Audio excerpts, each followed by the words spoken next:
nuvem desce, ninguém se movimenta, a história continua. Quando chega em Levítico, capítulo 10, há um tropeço, porque os filhos de Arão vão manchar o sacerdócio. Eles estão embriagados, pegam qualquer coisa, acende o incenso comum, achando que Deus vai receber. Eu queria abrir aqui um grande parênteses. Não se iludam achando que Deus recebe qualquer coisa, porque o nosso Deus é um Deus que define o que Ele quer. E o que Deus quer? Um coração quebrantado e contrito, Deus não despreza. Deus, Ele é detalhista. Eles sentam, quando eles sentam qualquer coisa da maneira, na mesma hora eles caem. E aí Deus dá uma ordem para Arão, irmão, isso é muito sério. Ele fala assim: não lamenta, não chora, porque eu ensinei, eu disse como tinha que ser feito. Sabe qual é o nosso maior problema na nossa geração? É que ele é amado muito mais do que é Deus. Quando Deus pega alguém e começa a amassar, nós começamos a querer fazer joguinho, dizer não, deixa Deus fazer o que Ele quer fazer. Porque o dono do vaso sabe como trabalhar o vaso. Nós não somos donos de ninguém. O teu marido não é teu, tua esposa não é sua, seu filho não é seu. Eles estão na mão de Deus e Deus sabe o que está fazendo. De que toda e qualquer palavra que Deus libera sobre nós, e não tem o acaso, é de grande utilidade para as nossas vidas. E a gente vai ver que a própria epígrafe dele vai dizer sobre as primícias do Espírito Santo. Aí ele cita aqui, o autor cita aqui esperança, intercessão e eleição, mas nós temos justiça, nós temos paz, nós temos alegria. Isso tudo faz parte das primícias do Espírito Santo. Ou seja, Jesus sobe e promete aos discípulos que enviava o Consolador, que é o Espírito Santo. Ou seja, o Espírito Santo, ele faz morada dentro de mim, de você. Agora, vamos entender isso aqui. Pastor, por que o Espírito Santo, se o Espírito Santo ele faz morada dentro de mim, por que eu estou desanimado? Porque Jesus também desanimou.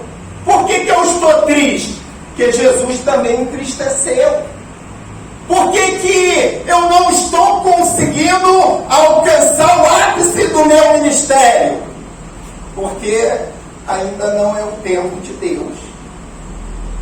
Mas uma vez que eu reconheço isso e começo a orar, a pedir ao Espírito Santo de Deus, versículo 27, isso é claro: e aquele que examina os corações sabe qual é a intenção do Espírito, e é ele que, segundo Deus, intercede pelos santos.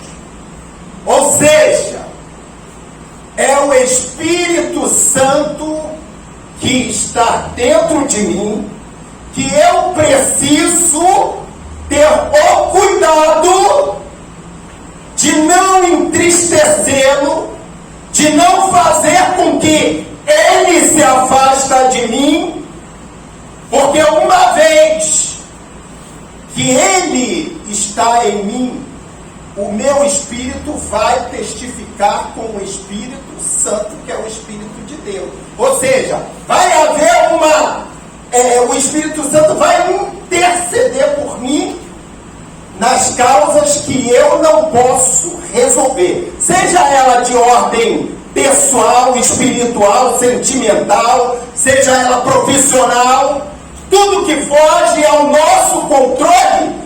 Se nós estivermos trazendo alegria para os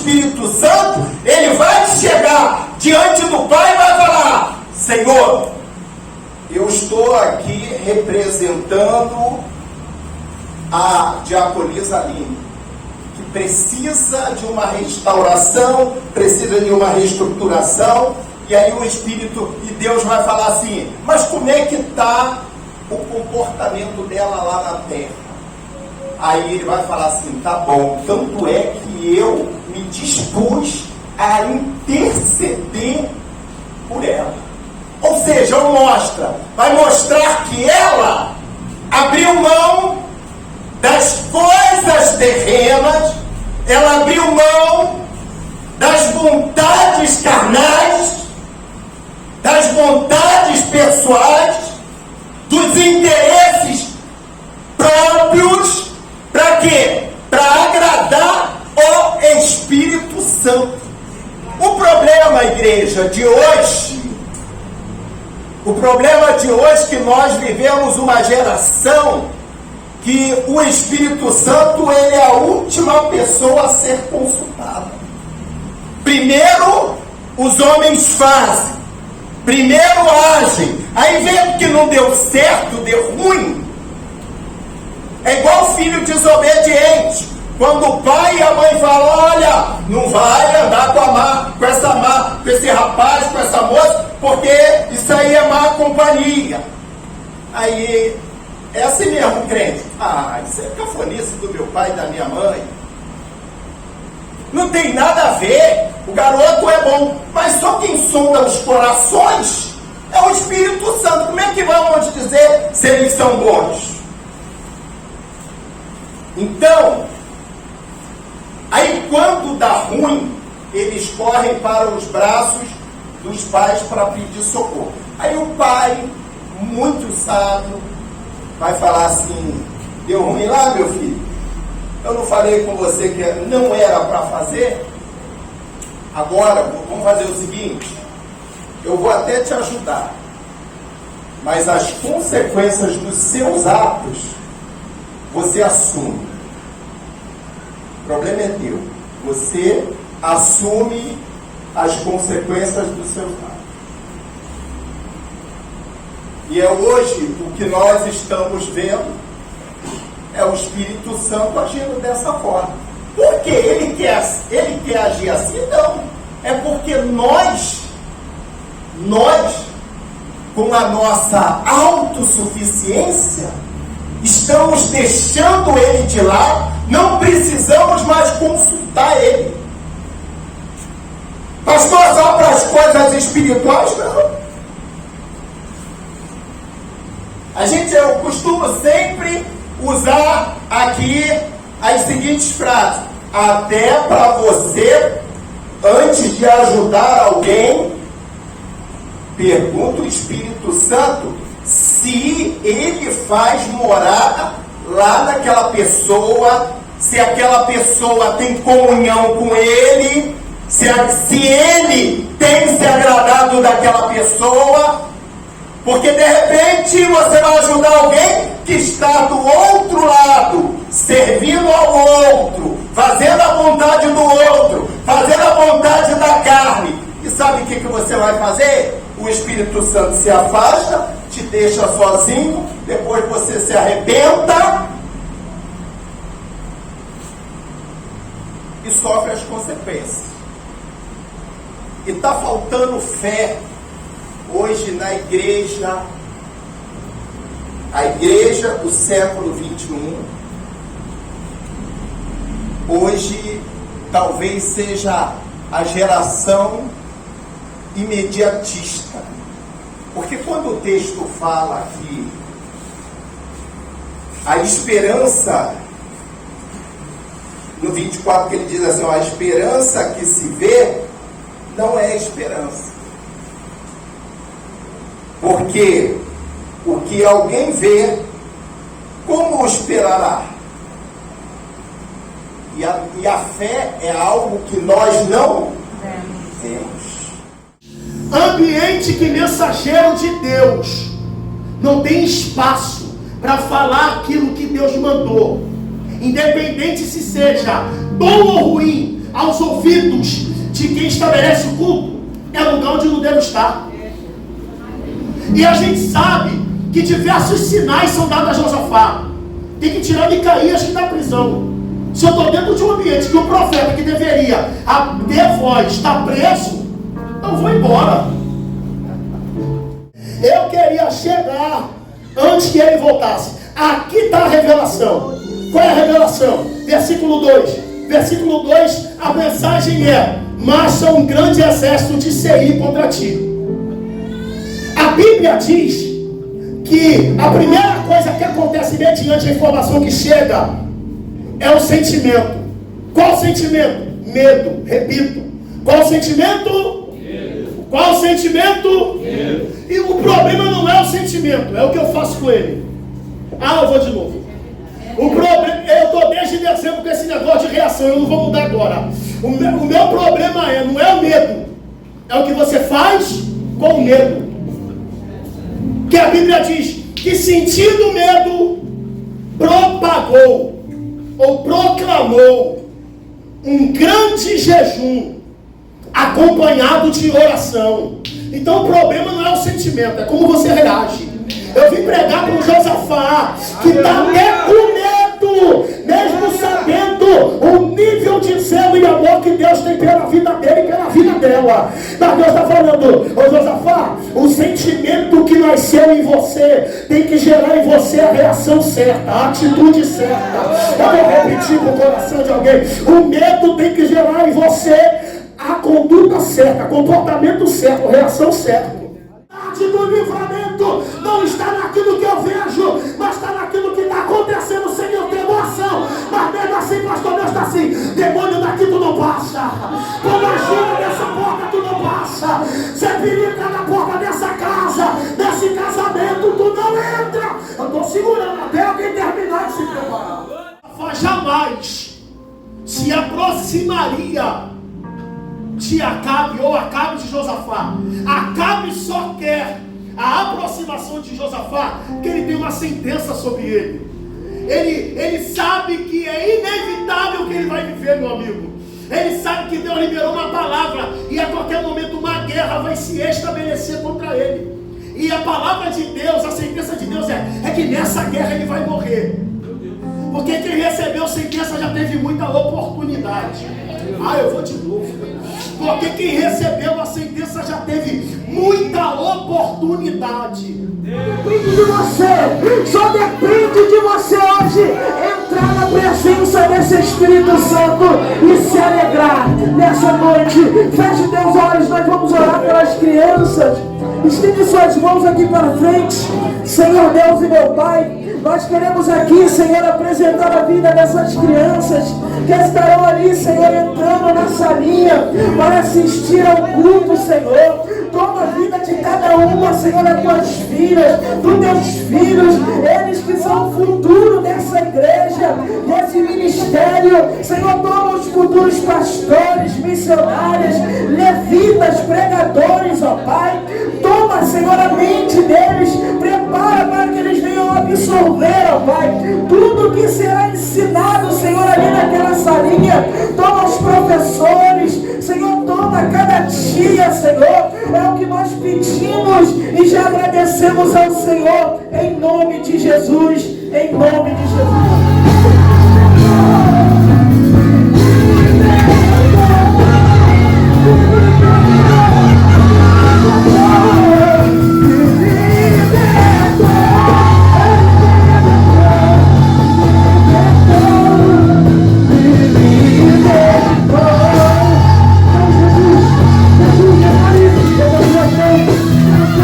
Jesus,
nos braços do Senhor. Nós precisamos ser dependente em tudo do poder do Espírito Santo de Deus. Agora, vamos entender esse versículo 29 dentro, quando o plano de Deus se estende de eternidade passada até a futura.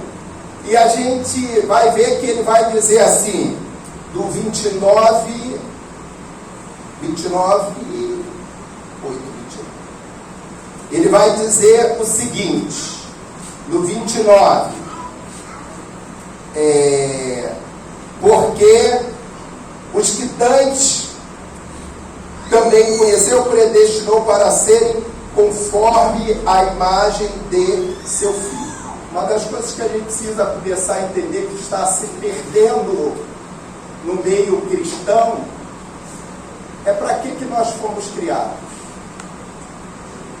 O que nós fazemos na igreja? Isso está se perdendo.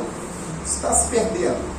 Isso está se perdendo porque, por falta de vigilância de muitos, o inimigo tem ganhado muito espaço na vida de muitos crentes. E por falta de vigilância. Porque quando eu abro mão de clamar a Deus, entregar as minhas causas, eu abro mão de externar a minha total e exclusiva dependência a Deus, para tentar eu mesmo resolver aquilo que eu não posso resolver, é tudo que o diabo quer. Ele quer que você continue não tendo essa esperança que o próprio texto fala. A esperança que se vê não é esperança. E para eu ter esperança, eu preciso ter o quê? Eu preciso ter paciência. Hoje nós vivemos no meio de uma geração que não quer esperar mais em Deus. Dá mais um pouquinho de som nesses PAs aqui, ô bicho, vou morrer todo. Não quer mais esperar em Deus, está resolvendo, tá? Aí por isso a gente tem visto o inimigo, eu falei para uma pessoa domingo, ele fica ao nosso redor, só aguardando a brecha para abraçar a causa, a necessidade e iludir muitos crentes. Então, quando ele chama ela a atenção, o texto vai dizer que ele primeiro predestinou, depois ele chamou, depois ele justificou, depois glorificou. Pastor, o que é ser? O que significa predestinar? Significa que Deus planejou, Deus estabeleceu um estilo de vida na presença dele para cada um de nós. E é o que hoje nós não queremos. Por que nós não queremos? Porque nós temos que renunciar. E os crentes de hoje em dia são melindrados, ninguém quer renunciar a nada. Ele prefere tentar se justificar, dizer, é muito fácil para fulano falar isso, porque é ele que não está não é ele que está vivendo o meu problema. Eu pergunto aí, quem quer trocar comigo de problema? Eu troco com qualquer um aqui. Eu aceito trocar. Então, quando eu tive esse entendimento por parte do Espírito, chamou, é para sofrer. Aonde que está escrito que Jesus foi chamado para morrer na cruz com um tapinha no ombro, beijinho no rosto, abraço, carinho? Eu ainda não li isso na Bíblia. Alguém já leu alguma Bíblia? Apesar que tem umas Bíblias aí que estão sendo deturpadas, tá? E digo mais, graças a Deus, acredito que aqui não, mas tem crente indo atrás deles, hein? Tem crente já examinando, não é Bíblia, eles estão inventando um livro com o nome chamado Bíblia para deturpar a verdade, a palavra da verdade que Deus estabeleceu para a verdadeira igreja. Verdadeira igreja. Subentende-se que há igrejas aí, lugares com nome de igreja que não é igreja. E aí a gente precisa acordar para isso. Depois ele chamou. Quando ele chamou, é a eficácia do chamado. Todos nós aqui temos um chamado. Paulo está escrevendo isso para uma igreja que era muito problemática, que é Roma. Que era muitíssimo problemática. Era todo mundo cheio de achismo, todo mundo com sugestão dentro da igreja. Se fosse eu fazia assim. Se fosse eu, falava assim. Se fosse eu, agia assim. Aí quando você pergunta assim, quem quer trocar de lugar? Priscila. Quer trocar lugar comigo, Priscila? Estou gostando de te ver, tu voltou às terça-feira. Agora tu, Jesus vai te levar para o céu depois. Então, todos nós temos um chamado específico. O nosso tema central fala de... Bota o tema central aí, que até fugiu da memória agora.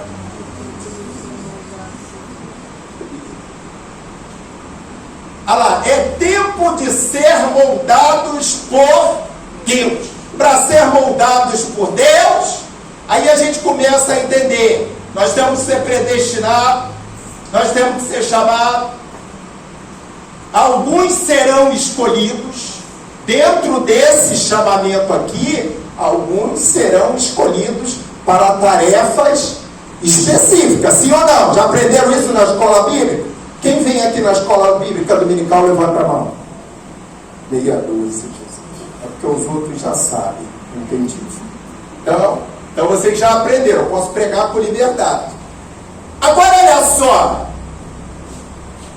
Outros foram chamados, que é a eficácia do chamado. Então, dentro desse chamamento, alguns foram escolhidos. Um para discípulo, outro lá para missionário, outro para evangelista, outro para apóstolo, outro para porteiro, um para faxineiro, um para pastor.